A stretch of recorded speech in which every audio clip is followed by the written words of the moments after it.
2011-2012 TV season, there were two long-running shows that were still seemingly quite successful that were set to end in season 8. Okay, Desperate Housewives on ABC and House on Fox. So, today we're going to discuss why Desperate Housewives ended up being canceled. And canceled is perhaps not the correct word, right? Because they did kind of end on their own terms. It was something that they had planned ahead of time. But the fact is, with a show like this, one of its later stablemates is Grey's Anatomy, and it's still running today. ABC will squeeze every bit they can get out of the show if it's still doing what they want. So, Desperate Housewives is going to premiere in 2004, and ABC is going to do something of an unconventional marketing campaign with it. And they're going to be placing it on promos on products that women might use in the home, right? So they're trying to do a very specific debut. And so we're going to be talking about the ratings of the show. And we're going to have the context is that when Desperate Housewives premieres, the average rating for a broadcast show is around a 4. Okay. By the time it ends 8 years later, it's around a 2.4. Okay. So there's about a 40% decline in live ratings on the broadcast networks across those 8 years, having to do with the rise of cable as competition, having to do with the rise of TiVo and the DVR, and by the end, a little bit streaming itself. So, average shows doing around a 4 when Desperate Housewives premieres. And so in season 1, it debuted at an 8.9. All right, so this is over double what the average show was doing. This was a great showing by a show for ABC, Desperate Housewives. But it catches on almost immediately. Most shows will drop 15-20% in week 2. It has a season low of an 8.6. It barely ever went below that original number, and it's going to hit 7, 8, 9 season highs across its run until, for the season finale, it has its highest rated episode ever. It does a 13.4. And so we ended up with an average of a 10.66. It is going to be it's going to be the highest rated scripted show on TV. So just blows it out of the park in its initial run. So it ends with that, with a very strong season finale of a 13.4. So ABC brings it back for season 2, obviously. And it returns at a 12.3. And this is a good rating, like a really good rating. It's nearly 40% above what it premiered to the previous year, but it is below that high for season 1. And this premiere is going to remain the season high. It's not going to follow the same format as season 1, where it's able to hit higher numbers after its premiere. And it's going to stay very strong, but by the end of the season low is a 7.9. It's below anything they did in season 1. So when they put it all together, its average is a 10.09. It's down 5%. So given how phenomenally it did in season 1, the small decline in season 2 isn't very bad, but it does show that it's really hard to keep that level of hype going for multiple seasons. So we get to season 3. And in season 3, it premieres to a 9.6, which is a 22% decline from the season 2 premiere. Now, this is still above what the season 1 premiere was 2 years earlier, so a decent spot. It's never going to get above that 9.6, And then when it hits its season low, it's a 6.1. That's over 20% below what the season low was for the previous seasons. So season average is going to be a 7.57. So it's going to be down 25%. So some concerning signs for ABC here, where it's still undoubtedly a hit show, but it's really hard to stop the bleeding when this type of thing happens to a serialized program. So 2007, 2008, season 4. This is the writer's strike here, which means there's a whole middle section of the season that doesn't get made. It's much shorter than the other seasons. And so, what's interesting here is that it premieres to a 7.5, which is again 22% below the previous season premiere, which was down 22% itself. So you see some big declines here. It's going to actually manage to get above that premiere number for we'll call it the mid-season finale, even though it's because the strike's happening. Then it returns after the strike. It will get to a lower number, 5.5, than it has before, but that's 10% below. So season average is down 11%. And the strike does result in some weird aspects to what was happening with the show. But this is about as best that ABC could have asked for. After it declines, it loses a fourth of its audience one season. To take that down to about 10% is pretty good. Now, I was not a watcher of Desperate Housewives. I'm only kind of vaguely familiar with why creatively it may be rising and declining. But I do know that in the season 4 finale, they have a twist where they jump ahead in time 5 years. Okay. And that's kind of evident in season 5. Okay, it was a very good gimmick. Because its season premiere does a 7.1. That's only 5% below the previous season.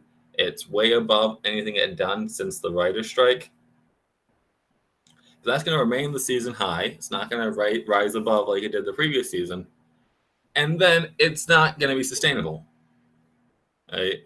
It may help the show creatively, but it is going to, by the end of the season, get down to a 4.1, which is down 26% from the previous season low.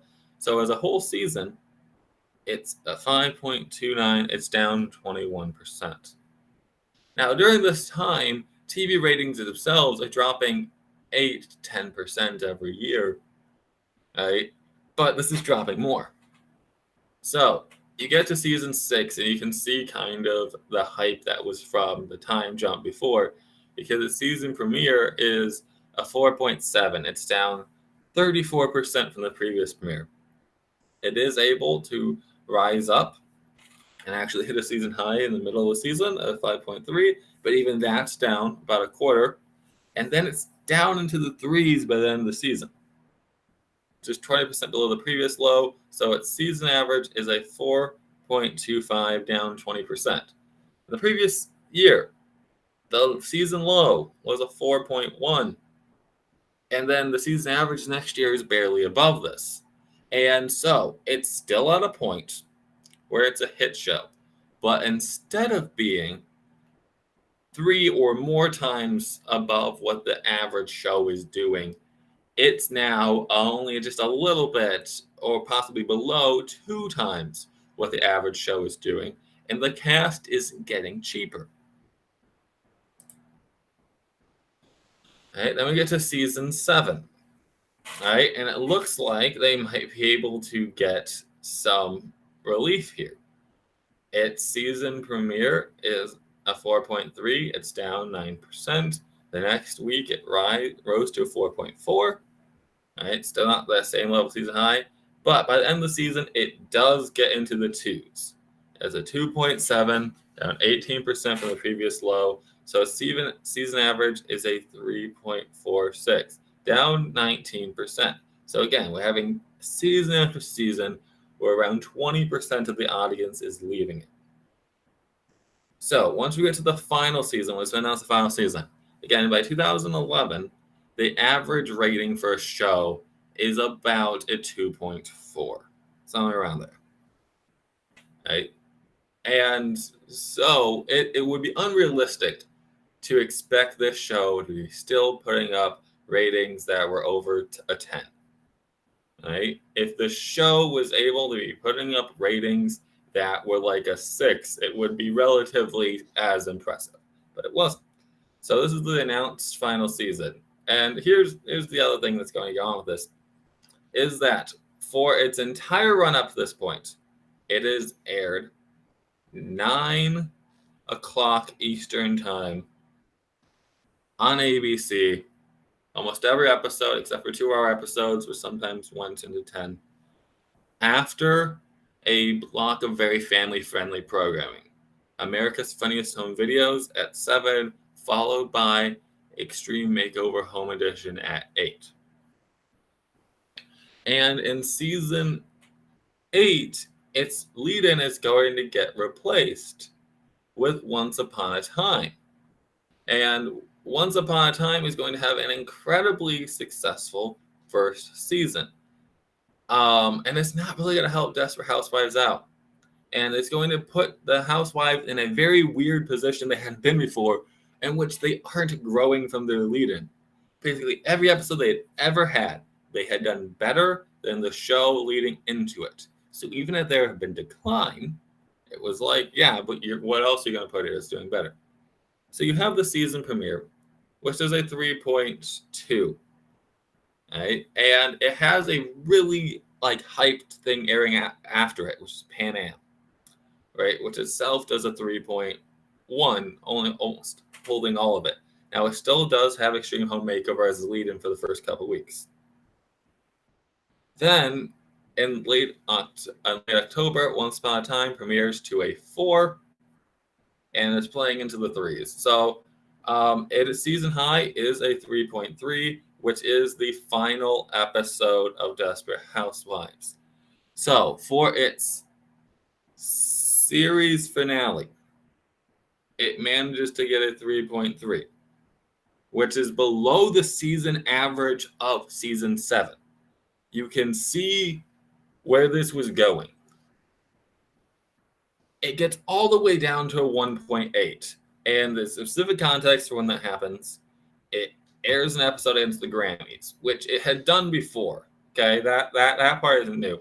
But it was the Grammys right after Whitney Houston had died, and those Grammys are up 40% from the previous year, and it just demolishes anything that's like female-friendly programming. So it gets all the way down to 1.8. So it's actually below an average program at the time. So a season average for an announced final season is 2.74, down 21%. Now, given that it had a much better lead-in this season from Once Upon a Time, and it was the announced final season, if ABC hadn't announced it as the final season, it probably would have been worse. And they might have gotten announced final season for season 9, but it would have been, it would have gotten to the point where it might actually not be an above average performing show. So to wrap it up, I'm going to just look at the season finales of the show, their raw ratings, one side, and then I have juxtaposed with this what their lead-in was. Okay, and the adults 18 to 49 demographic, which is what advertisers like. So, amazing season 1 finale did a 13.4. Okay, way above its lead-in from Extreme Home Makeover. Season 2 finale, a 10.4, down 22%. Season 3 finale, 7.2, down 31%. Season 4 finale, 6.2, down 14%. So a little bit of the bleeding has stopped. But then you look at season 5, 4.7, down 24%. A 4 for season 6, down 15%. A 3.2 for season 7, down 20%. And as you can see, its lead-in from Extreme Home Makeover is also declining during this time, sometimes more, sometimes less. And then the final episode, manages, it's 2 hours long, so I've gone with the literal last hour of it, which was slightly higher rated, a 3.3. So it is not until the announced series finale that Desperate Housewives manages to have a finale that is doing better than the one before. It's actually the first one that isn't double digits below the one before. But as you can see, its lead-in is the season 1 finale of Once Upon a Time, which gave the best lead-in it's had in years. So, Desperate Housewives gets to end on its own terms. But you can see why ABC was starting to be okay with letting the show go. When you are such a monster success out of the gate in a type of show like this, it is just really hard to keep that hype year after year after year. So, tell me what you think about Desperate Housewives, maybe why at certain times the ratings dropped or grew storyline wise, and um, was ABC foolish to not try to extend it a bit longer? Tell me what you think.